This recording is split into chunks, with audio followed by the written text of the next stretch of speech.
하나님 말씀 보겠습니다. 하나님 말씀은 시편 107편 1절부터 9절까지 내용을 봉독하고 말씀을 전하도록 하겠습니다. 시편 107편 구약 880페이지입니다. 여호와께 감사하라. 그는 선하시며 그의 인자하심이 영원하미로다. 여호와의 속량을 받은 자들은 이같이 말할지어다. 여호와께서 대적의 손에서 그들을 속량하사 동서남북 각 지방에서부터 모이셨도다. 그들이 광야 사막길에서 방황하며 거주할 성읍을 찾지 못하고 줄이고 목이 말라 그들이 영원히 그들 안에서 피곤하였도다. 이에 그들이 근심 중에 여호와께 부르짖으며 그들의 고통에서 건지시고 또 바른 길로 인도하사 거주할 성읍에 이르게 하셨도다. 여호와의 인자하심과 인생에서 행하신 기적으로 말미암아 그를 찬송할지로다. 그가 사모하는 영혼에게 만족을 주시며 줄인 영혼에게 좋은 것으로 채워주심이로다. 아멘. 찬양 한 장 드리고 말씀을 전하도록 하겠습니다.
생명이신 여호와여, 내가 주님을 찬양합니다. 주는 나의 사랑이시며 나의 의지시라. 주는 나를 이끄시어 주의 길 인도하시며 나의 생의 목자 되시니 내가 따르리라. 나의 하나님, 나의 하나님, 생명의 멸류관으로 내게 씌우소서. 나의 하나님, 나의 하나님, 그는 나의 여호와, 나의 구세주. 어느 집안의 어머니 목사님과 아들 목사님 가정 이야기를 오늘 좀 하면서 말씀을 시작하도록 하겠습니다. 모자지간에 목사님이 되었던 것입니다. 아들은 결혼해서 물론 뭐 이웃에 다른 집에서 살지만은 교회는 같이 섬깁니다. 주일이 되면 어머니는 담임으로 아들 목사님을 대예배에 세우시고 당신은 오후 예배를 주관합니다. 요즘 대부분 가정들이 두 자녀 가정이지 않습니까? 뭐 아들 둘이거나 딸 둘이거나 또 아니면은 아들 하나 딸 하나. 그래서 이 어머니 목사님 가정도 아들을 목사님으로 또 딸도 사위를 목사님을 사이로 보게 해서 그 사위님도 중견교회 부목사로 이렇게 일을 하고 있는 것입니다. 그렇다 보니 가족 전체가 어머님도 목사요, 아드님도 목사요, 사위님도 목사가 되는 목사 가정이 된 것입니다. 이거 얼마나 축복받을 일입니까? 또 감사해야 될 일입니까? 한 분이 목사님을 하셔도 정말 쉽지 않은 일인데 가족 세 분이 모두 목사님을 하니 감사하고 감사할 수밖에 없는 가정입니다. 그 어머니 목사님은 한때는 노인들, 노숙자들, 또 불량아들 이렇게 밥을 먹이는 밥퍼 목사님이었습니다. 근데 힘이 딸려서 그 사역을 요즘은 감당을 하지 못하고 있는 것입니다. 자기가 하고 싶은데 체력이 한계를 느껴 못한다고 이야기하는 것을 보면 힘이 있으면 지금도 그 사역을 열심히 할 수 있는 분이었습니다. 그러나 제가 그분을 보면 항상 그분 자세에서 하나님을 감사하는 것을 옆에서 보고 느낍니다. 우리는 많은 분들이 입으로 감사를 외치는 분들이 많이 보아왔고 들어봤지 않습니까? 그러나 우리가 정말 몸으로 감사하고 있구나를 느낄 수 있는 사람들이 그렇게 굉장히 많다고 이렇게 저는 느껴지지가 않습니다. 그 어머님 목사님이 교회가 성전이 있는 교회 건물이 팔려서 그 성전을 옮겨야 될 그런 입장이 되었습니다. 그래서 전세로 있는 그 성전을 옮기기 위해서 강원도 기도원에 가서 기도를 한참 하던 때 전화를 한번 통화한 적이 있었는데 그때 예배를 하는 목적이 교회를 갖기 위해서 교회를 괜찮은 곳으로 옮기기 위해서 저렇게 간구 기도를 열심히 하는구나 하는 것을 보았을 때 엄청난 기도로 하나님께 매달리는 모습을 제가 보면서 제가 몸소 굉장히 깨달았습니다. 그런 결과 그 어머님 목사님은 가까운 지역의 귀한 사역의 처소인 교회를 얻게 되었음을 나중에 알게 됐습니다. 그 모습을 보면서 감사하는 그런 모습과 또 감사로 기도를 하는 그런 모습을 보면서 결국 하나님께서 주님께서 그분을 도우셨구나 라는 것을 제가 많이 깨달았습니다. 오늘 제가 이 이야기를 말씀드리는 것은 아들과 딸을 각각 두고 있는 어머님 목사가 다 목사님 가정을 이루었다는 것을 이야기하면서 정말로 이런 더 큰 감사가 어디 있겠느냐라는 것을 제가 이야기를 꺼내고 싶어서 오늘 말씀을 전하였습니다. 이것이 무엇보다도 큰 감사고 은혜구나. 이만은 세 분이 목사님이 되었다는 그런 감사와 은혜가 어디 있겠느냐는 것이죠.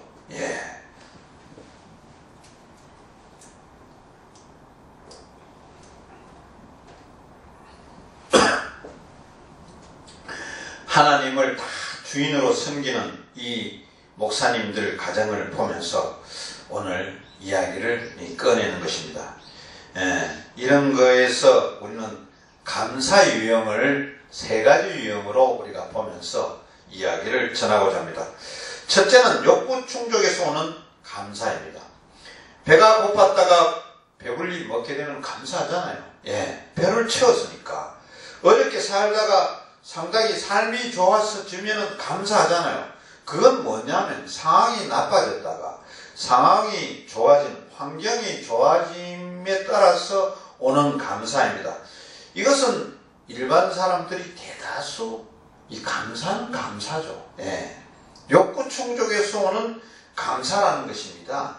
이 욕구 충족에서 오는 감사는 보편적으로 우리가 많이 겪고 많은 사람들이 이 감사를 하고 사는 부분들입니다. 둘째는 철학적인 감사가 있습니다. 그럼 철학적인 감사는 뭐냐 하면은 생각하는 데서 오는 감사입니다. 어제와 오늘을 비교해 볼 적에 가만히 생각해 보니 어제보다는 오늘이 잘 살구나. 과거보다 현재가 잘 살고 있구나. 이것은 분명한 자기의 판단 잣대가 있기 때문에 잘 산다는 생각이 들어서 감사를 하는 굉장히 철학적인 감사인 겁니다.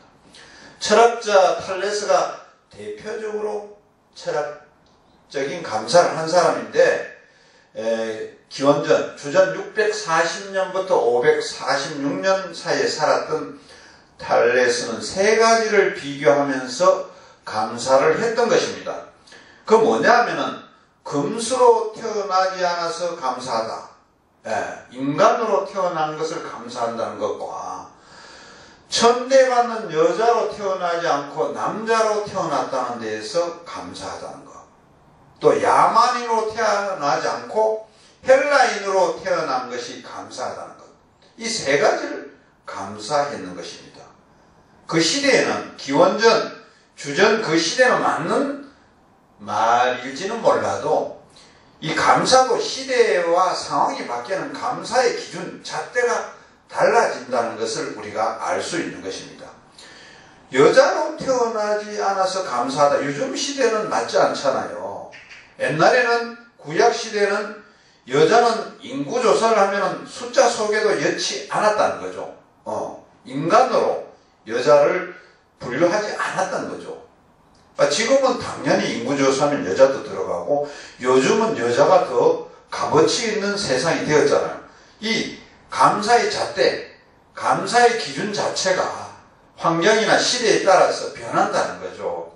그래서 이것은 우리가 철학적인 그런 판단으로 우리가 생각을 해야 된다는 것이죠.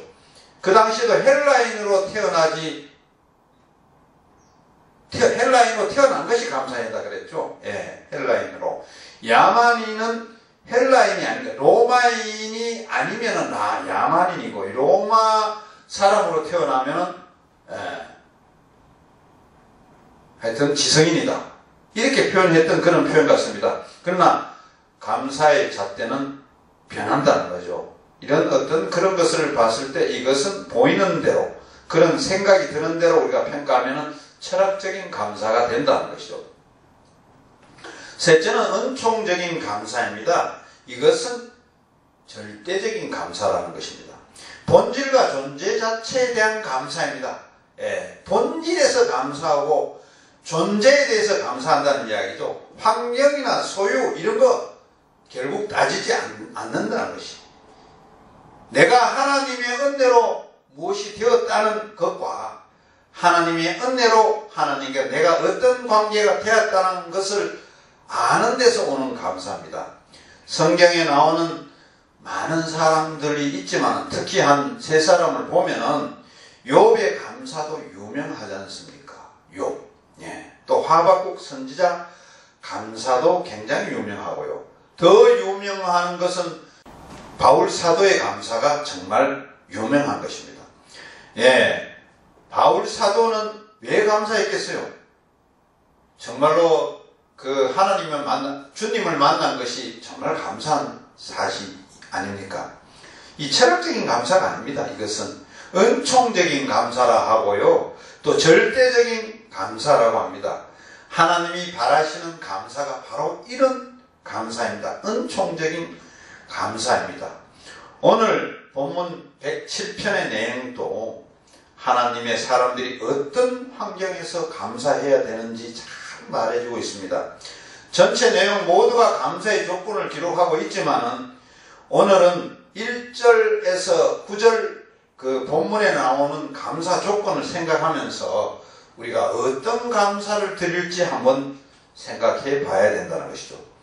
첫째, 하나님만 생각하니 감사하고 감사하다는 것입니다. 본문 1절을 보세요. 여호와께 감사하라.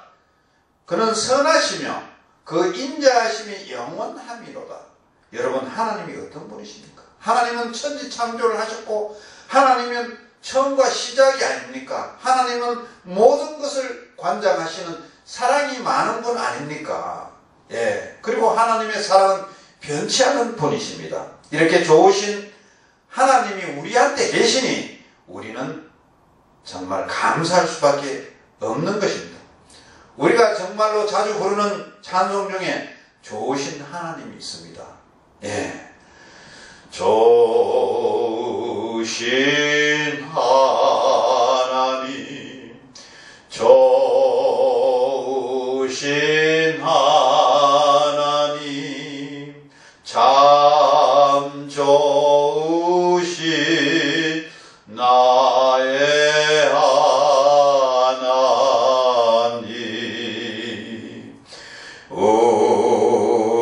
우리의 기도를 응답해 주시니 참 좋으신 나의 하나님,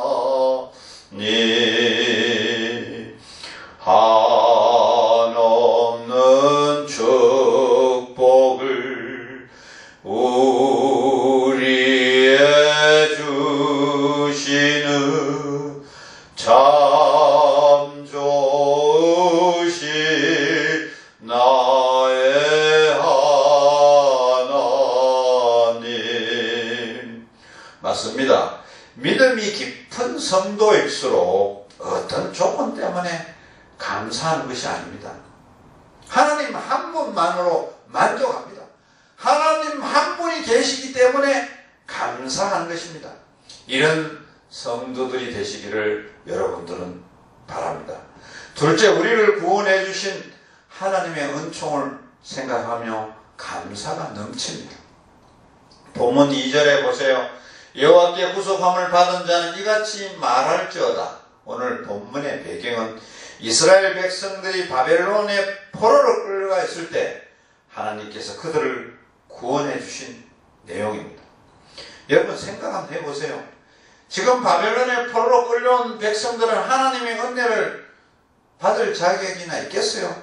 어떤 염치가 있겠느냐 이 말씀입니다. 왜냐? 하나님께서 노예 생활 하실 적에 출애굽시켜 주셨고 또 광야 40년 동안 지켜 주셨습니다.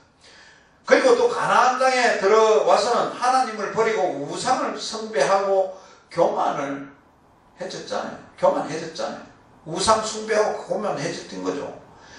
그 결과 지금은 심판을 받아서 바벨론에 와 있는 것입니다. 그들은 하나님의 구원을 받을 자격이 없는 것이죠. 그런 백성들은 하나님께서 다시 바벨론 포로지에서 구원을 해 주셨으니 감사할 수밖에 없는 거 아닙니까? 다시 구원해 주셨으니 너무나 감사하다는 거죠. 오늘 우리들도 지금 이 시간 이렇게 예배하러 나왔지만은 겉으로 보기는 대단해 보입니다. 예. 겉으로 보기는 성스러워 보이고 대단해 보입니다. 사실은 보잘것없는 존재입니다. 우리 모두가 주님이 구원해 주지 않으면 우리는 영적으로 죽은 존재입니다. 희망이라고는 전혀 없는 그런 존재라는 것이죠. 예. 그런 하나님이 우리를 자녀로 이렇게 구원해 주신 것입니다. 이보다 더 귀한 감사가 어디 있겠습니까? 하나님은 정말로 감사하신 분입니다. 여러분 감사를 드려야 되는 것입니다. 셋째, 하나님께서 세우신 교회를 생각할 때 감사가 넘칩니다. 본문 3절에 보면 동서남북 각 지방에서부터 모으셨도다라고 했습니다. 이 말씀의 원래의 의미는 이스라엘을 멸망시킨 바벨론이 백성들을 바벨론 통치하에 있는 전 나라에 흩어주셨는데 그 흩어진 백성들을 다시 모아서 예루살렘으로 오도록 하게 해주시니 감사하다는 것입니다. 저는 이 말씀을 우리가 주일마다 예배 드릴 이런 처소도 주신 것 정말 고맙고요. 또 감사하고 믿음의 식구들과 또 많은 도움의 스태프들을 이렇게 있게 해주신 것 저는 감사드립니다. 넷째, 수많은 어려움에서 우리를 건져주시니 감사합니다. 본문 4절과 5절을 한번 보세요. 저희가 광야 사막길에서 방황하며 거할 성을 찾지 못하고 줄이고 목마름으로 그 영혼이 속에서 피곤하였도다 합니다. 이스라엘 백성이 출애굽을 했을 때 한번 생각해 보시죠. 출애굽은 했지만 홍해가 가로 막혀 있었습니다. 광야에 들어오긴 했지만 먹을 물이 없었습니다. 어디로 가야 할지 길도 없었던 것입니다. 그들에게는 고난의 연속이 계속되었던 것이죠. 고난의 연속이 계속 되다 보니 불만도 많았던 것이죠. 이것은 포로지에서의 삶도 마찬가지였습니다. 그런데 그런 어려움 속에서도 지켜주심을 감사하지 않을 수 없는 것입니다. 다섯째로 우리의 기도와 간구를 들어주시니 감사한 것입니다. 본문 6절에 이에 저희가 그 근심 중에 여호와께 부르짖음에 그 고통에서 건지시고라고 했습니다. 인간은 시간과 공간을 초월한 그런 어떤 존재입니다. 예. 또 시간과 공간에 초월했다 하지만은 또 그것도 한계를 가지는 것이 또 인간입니다. 더군다나 힘과 능력에는 한계를 가지고 있는 것이 인간이라는 말씀입니다. 그러나 그런 한계 상황을 만날 때 우리 하나님은 사람들이 기도함으로써 그 말씀을 기도를 들어주시고 우리를 깨우쳐 주시고 합니다. 기도하기만 하면 하나님께서 우리의 기도를 들어주시는 것입니다. 저는 일반 말씀도 전하지만은 미드를 통해서 목회를 또 하고 있지 않습니까? 그래서 이런 것을 하면서 여러 군데 현장을 보면서 느끼는 바가 참 많습니다. 주위에 보면은 의사가 포기한 자신의 건강을 기도로서 나은 분도 많이 있고요. 그런 것을 간증을 통해서 많이 들어봤고요. 이것은 마치 히스기야 왕이 벽을 보고 15년 생명 연장시켜 달라고 하는 기도를 했을 때 이사야 선지자가 궁궐을 나가기 전에 응답해 주셨던 것처럼 성도의 마음에 하나님의 영광을 위해서 살려고 노력하고 기도하면 순식간에 들어와 주신다는 것입니다. 이런 기도의 응답을 경험하니 감사할 수밖에 없는 것입니다. 여러분도 기도의 응답을 받으시기 바라며 또 그런 것을 경험하고 감사할 줄 아는 우리 모두가 되어야 되는 것입니다. 마지막으로 수고의 열매를 주시니 감사하다는 것입니다. 9절에 저가 사모하는 영혼을 만족해 하시며 줄인 영혼에 좋은 것을 채워 주심이로다 했습니다. 이 말씀은 우리가 무엇을 갈급해야 할 때 하나님께서 그에 합당한 것을 채워 주신다는 것을 말씀하십니다. 사실 지난 6개월 동안 우리나라를 돌아보면 참 불안했지 않습니까? 이 전쟁의 어떤 위협, 이 북핵의 그 위험 속에서 우리는 얼마나 마음적으로 심적 고통을 당하고 있습니까? 세계 각국들이 한반도가 전쟁이 일어나지 않을까 이렇게 쳐다보고 있지 않았습니까? 지금도 그런 상황이 끝나지 않았습니다. 정치적으로, 군사적으로, 경제적으로 참 힘든 현재입니다. 지금도 힘들지만 그러나 힘든 그런 시기에도 불구하고 하나님께서는 우리가 수고한 대로 모든 것을 허락해 주셨고 또 살아가도록 해 주셨습니다. 또 그러니 우리가 감사해야 되지 않을까요? 앞으로도 우리를 보호하시고 앞으로도 우리를 살아가시게 하실 겁니다. 하나님께서는. 여러분, 오늘 이 시간을 맞아 우리 모두 성숙한 감사를 할 수 있기를 바랍니다. 그 감사가 하나님께 온전히 드려지기를, 여러분 환경이 아무리 어렵더라도 온전히 감사가 드려지기를 축원합니다. 항상 감사를 갈구하고 감사를 하는 자세가 앞으로도 우리가 어떤 상황에 대처할 수 있고 또 어떤 어려움과 난관에 와도 우리는 하나님께 감사하며 살아가야 되고, 그러면서 우리 모두가 축복을 받는 시간이 되어질 것입니다. 우리 모두가 감사하면서 살아가시기를 바랍니다. 기도드리겠습니다. 고마우신 아버지 하나님, 오늘 감사하고 감사하자는 제목으로 말씀을 전하였습니다. 우리가 어려운 상황들이 많이 닥쳐왔고 앞으로도 그런 어려운 상황들을 피할 수 없을 수가 있습니다. 그런 환경이 오더라도 우리는 주님께 매달리고 주님께 감사하고 주님께 기도하고 그런 자세를 계속 갖도록 하여 주시옵소서.